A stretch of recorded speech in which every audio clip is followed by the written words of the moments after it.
नमस्कार दोस्तों, मैं रक्षित आपका इस वीडियो में स्वागत करता हूं। दोस्तों, ये मेरा एजुकेशनल वीडियो है। आई होप ये वीडियो आपको अच्छा लगेगा।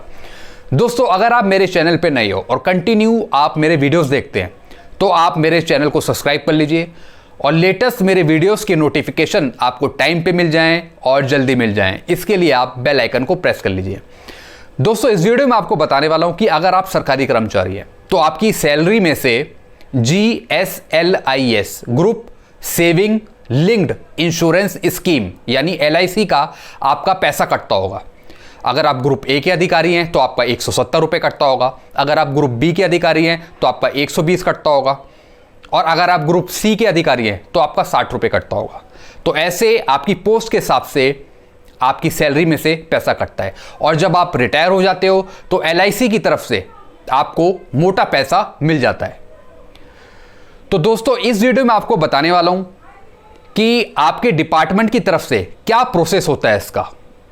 आपके डिपार्टमेंट कौन से फॉर्म भर के भेजते हैं LIC, जिससे आफ्टर रिटायरमेंट आपको लाइफ इंश्योरेंस स्कीम का पैसा आपको LIC की तरफ से मिलता है रिटायरमेंट के बाद। तो दोस्तों, चलिए लैपटॉप की तरफ और मैं आपको बताता हूं कि कैसे इसका डिपार्टमेंट की तरफ से पूरा प्रोसेस किया जाता है आफ्टर रिटायरमेंट। जब कोई एम्प्लॉय रिटायर हो जाता है उसके बाद उसके नाम से कैसे LIC का पूरा जो उसका पैसा है वो कैसे प्रोसेस में होता है, क्या करना पड़ता है डिपार्टमेंट को, जिससे बाद में उस एम्प्लॉय को LIC का पैसा मिलता है। तो चलिए लैपटॉप में मैं आपको पूरा प्रोसेस बताता हूं ताकि आपको अच्छे से समझ में आ जाए। चलिए आइए दोस्तों, मैं लैपटॉप की तरफ आ गया हूं और मैं आपको बताने वाला हूं लाइफ इंश्योरेंस स्कीम का पैसा आपको कैसे मिलता है आफ्टर रिटायरमेंट, कैसे उसकी प्रोसेस करी जाती है डिपार्टमेंट की तरफ से। तो कुछ मैं आपको डॉक्यूमेंट्स दिखाऊंगा जो डिपार्टमेंट की तरफ से भेजे जाते हैं, उनका फिर प्रोसेस होता है LIC डिपार्टमेंट में। उसके बाद LIC वाले आपको पैसा देते हैं जितना भी आपने सैलरी से कटवाया पूरा कैलकुलेट करके। तो सबसे पहले जो डॉक्यूमेंट भेजा जाता है, पहला डॉक्यूमेंट डिपार्टमेंट की तरफ से, वो मैं आपको बता रहा हूं। ये है फॉर्म 5, LIC का ये फॉर्म है PNGS डिपार्टमेंट का। ये क्लेमिंग फॉर्म है। इस क्लेम को देखने के बाद LIC वाले पता लगाते हैं कि जो एम्प्लॉई है, जो रिटायर होने वाला एम्प्लॉई है, वो कब लगा, कितना स्टार्टिंग में उसका कितना पैसा कट रहा था जब वो ज्वाइनिंग के टाइम आया सर्विस में, और रिटायर होने के बीच में यानी जब से वो लगा और रिटायर होने तक कितना उसका पैसा सैलरी से कटा, पूरा वो कैलकुलेट करते हैं। तो ये है फॉर्म 5, ये भरा जाता है, आप देख भी रहे हैं क्लेमिंग फॉर्म है ये, क्लेम बेनिफिट लेने के लिए एम्प्लॉय का। तो नेम ऑफ द इंस्टीट्यूट, नाम आता है ऊपर इंस्टीट्यूट का जहां पर वो जॉब कर रहा है। मास्टर पॉलिसी नंबर, जब भी आप कोई पॉलिसी लेते हो LIC की तो उसमें पॉलिसी नंबर जरूर मेंशन होता है। ऐसी इनका जो पॉलिसी नंबर है वो है 101084, ये LIC की तरफ से आपको मिलता है। और नाम है इनका, जो पेंशनर है जिन्हें पैसा मिलना है, उनका नाम है सरिता आर्या। तो डेट ऑफ बर्थ है इनकी 17/7/1964। तो ये चीजें इंफॉर्मेशन भरी जाती हैं। Date of joining. अब आप एक चीज देख रहे हैं, ये है ग्रुप ए की एम्प्लॉय, ग्रुप ए की एम्प्लॉय है। तो इनका पहले जब ये ज्वाइनिंग के टाइम आई तो इनका मंथली कंट्रीब्यूशन, इनकी सैलरी से जो पैसा कटता था 1993 से 2001 के बीच में, उनका पहले 120 रुपए कटता था। आप देख रहे हैं 1993 से 2001 के बीच में उनका 120 रुपए कटा। LIC वाले पहले इसे कैलकुलेट करेंगे, फिर 170 रुपए बाद में इनका प्रमोशन हुआ, इनका पोस्ट अपग्रेड हुई, फिर इनका 170 रुपए कटने लगा। पहले 120 कटता था, फिर 170। 170 कब कटा? 2001 से लेके 2021 तक, यानी इनका रिटायरमेंट था अप्रैल में, अप्रैल 2021 में। तो पूरा पैसा इन्हें अप्रैल तक का मिलेगा। तो आप देख रहे हैं 170 रुपए जो कटा इनका 2001 से लेके 2021 तक काटा गया, अप्रैल 2021 तक। तो आगे चलते हैं। Date of payment of first contribution indicate month and year 19/10/1993। First contribution जो आया पेमेंट के रूप में वो 1993 में आया। जैसे मैंने आपको बताया कि 120 रुपये 1993 से 2001 के बीच में उनका पहला कंट्रीब्यूशन कटता था, इस पीरियड के बीच में 120 रुपये। तो date of exit of the scheme 30/4/21, जैसे मैंने आपको बताया 30/4/21 तक का इन्हें पेमेंट मिलेगा, क्योंकि इनका रिटायरमेंट 30/4/21 को है। फिर है due date of payment of last day month year 20/4/2021, यानी 20/4/21 तक इनका ड्यू था पूरा पेमेंट होने के लिए। The date of with the last contribution pay order number ये डेटेड इतना। ये जो थे ये वॉलेंटरी रिटायरमेंट हुआ था इनका। कॉज ऑफ डेथ, इनकी डेथ नहीं हुई है। नेम ऑफ द बेनिफिशियरी कुछ नहीं है इसमें। Nature of proof of death, death इनकी नहीं हुई इसलिए ये कुछ भी एप्लीकेबल नहीं है। चलिए चलते हैं दूसरी तरफ। ये भी इसी का पार्ट है जो मैं आपको दिखा रहा हूं। वी डिक्लेयर डेट, ये पहला फॉर्म भरने के बाद उसके बाद ये पीछे डिक्लेयर करते हैं। यहां पे जो अंडर सेक्रेटरी है, जो पर्सन है, वो वेरीफाई करता है कि ये फॉर्म बिल्कुल ठीक है। ये एलआईसी की बात नहीं कर रहा मैं, जो सरकारी दफ्तर में जो ये फॉर्म भरते हो उसका जो वहां पे अधिकारी है वो इसे वेरीफाई करता है फॉर्म को। नीचे साइन होते हैं, नीचे एक और साइन होते हैं विटनेस के कि हाँ ये जो फॉर्म है ये बिल्कुल ठीक भरा गया, पूरी तरह से जांच लिया है। तो पहला फॉर्म तो ये होता है। चलें अगले फॉर्म की तरफ।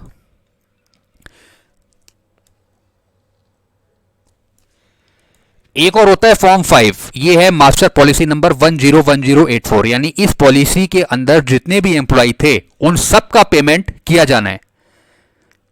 तो इसमें लिखा जाता है आईवी कंट्रोलर अंडर सेकेंडरी, ये इंस्टीट्यूट का नाम, do hereby acknowledgement, receipt है ये।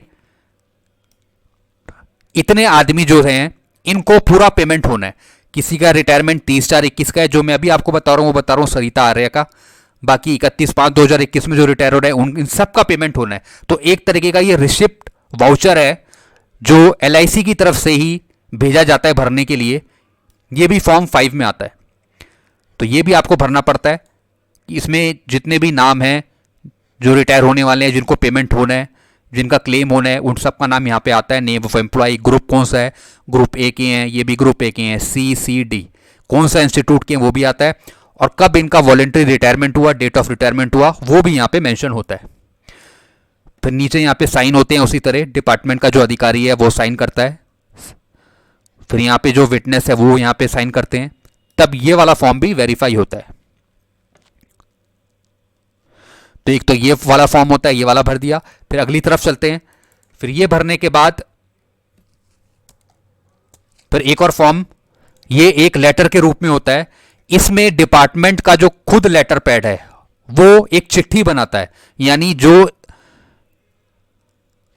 इस केस को डील कर रहा है, यानी GSLIS को डील कर रहा है पर्सन, वो एक चिट्ठी बनाता है।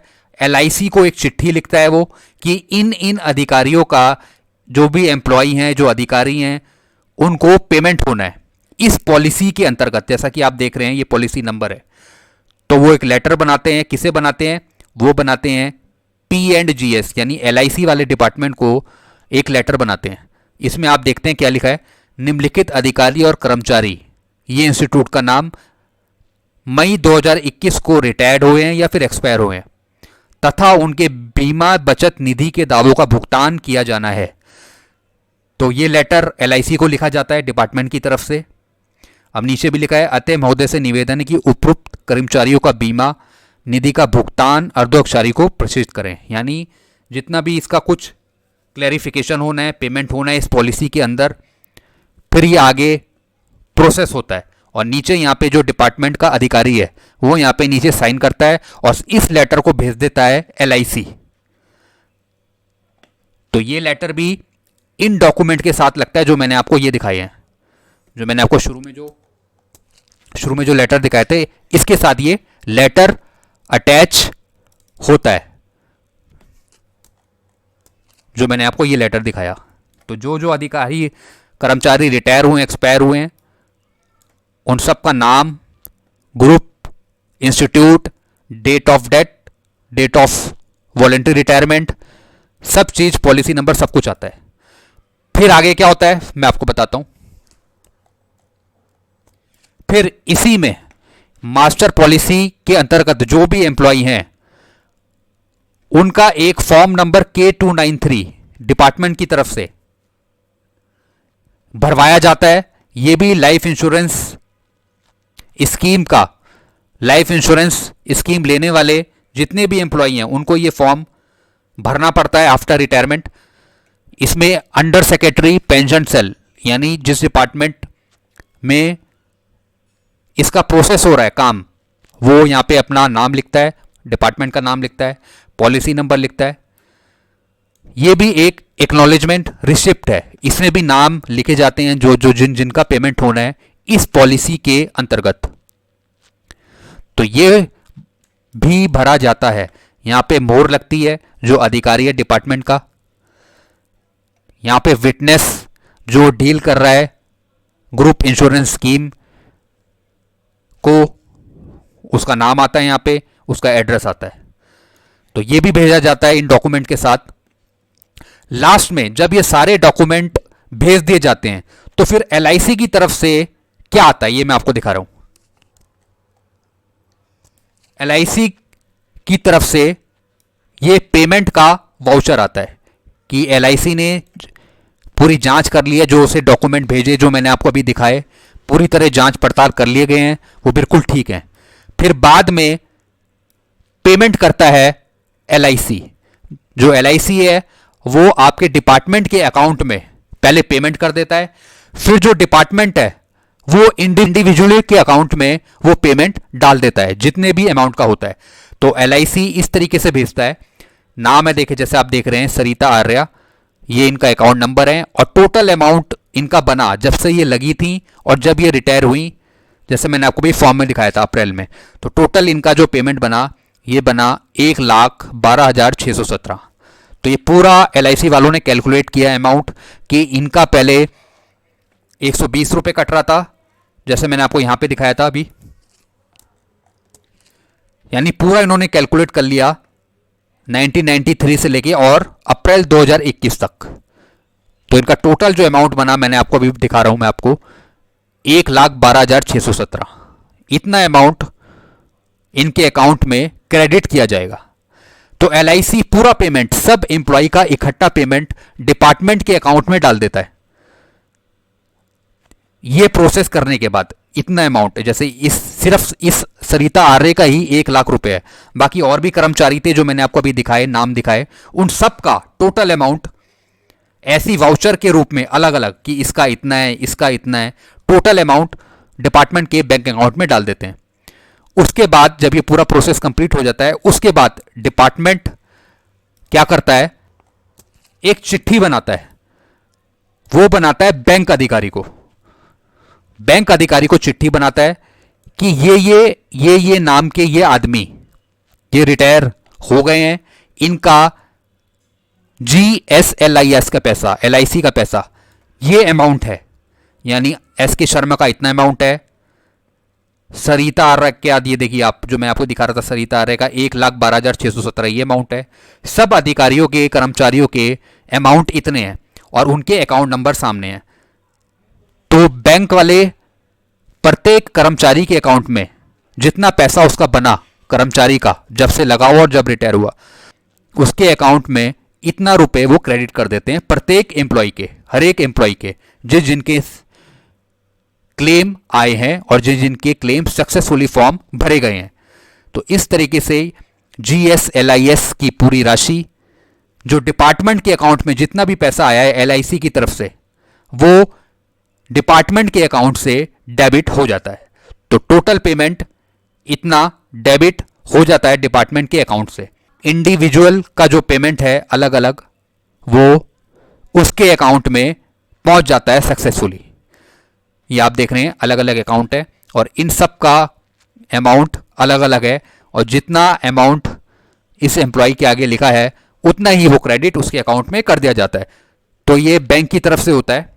बैंक को लास्ट में चिट्ठी बनाते हैं डिपार्टमेंट वाले कि हमारे पास LIC की तरफ से पैसा पहुंच चुका है टोटल अमाउंट का, जितने अमाउंट का ये टोटल है उतना ही LIC वाले डिपार्टमेंट के अकाउंट में डालते हैं। जितना यहाँ टोटल दिखा रहा है, और बाद में फिर डिपार्टमेंट वाले अलग अलग नाम के आगे वो अमाउंट मेंशन करते हैं और अलग अलग अकाउंट में वो बैंक को चिट्ठी बनाते हैं वो अमाउंट डालने के लिए। तो इस तरीके से पूरा पेमेंट का प्रोसेस चलता है और विद इन 1 दिन के अंदर 2 दिन के अंदर ये पेमेंट आपके खाते में आ जाता है LIC का। तो इस तरीके से ये काम होता है और प्रोसेस होता है। तो इसके रिगार्डिंग आपको कुछ पूछना हो तो डायरेक्ट आप मेरे को कमेंट कर सकते हैं कि आपका पैसा भी अभी प्रोसेस हुआ है या नहीं हुआ GSLIS का, तो आप मेरे से डायरेक्ट आप मेरे को कमेंट कर सकते हैं। तो वीडियो मैं यहीं समाप्त करता हूँ। कुछ आपको पूछना हो तो डायरेक्ट आप मेरे को कमेंट करिए या फिर डायरेक्ट कॉल भी कर सकते हैं। Thank you very much.